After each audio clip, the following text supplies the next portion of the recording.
Assalamualaikum warahmatullahi wabarakatuh. Salam sejahtera untuk kita semua. Selama 1 dekade, BPJS Kesehatan telah hadir memberikan perlindungan jaminan kesehatan bagi rakyat Indonesia. Perannya semakin relevan di tengah tantangan kesehatan yang dihadapi baik di Indonesia maupun di dunia. Apresiasi atas dedikasi dan kerja keras seluruh elemen BPJS Kesehatan dalam mewujudkan universal health coverage di tengah dinamika perubahan era digital ini.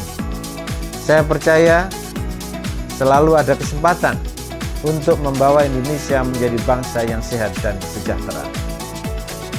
Untuk itu, mewakili Ombudsman Republik Indonesia, saya Muhammad Najih, selaku Ketua Ombudsman Republik Indonesia, mengucapkan selamat ulang tahun yang ke-56 kepada BPJS Kesehatan.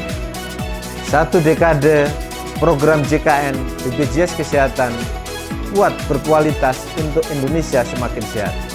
Wassalamualaikum warahmatullahi wabarakatuh.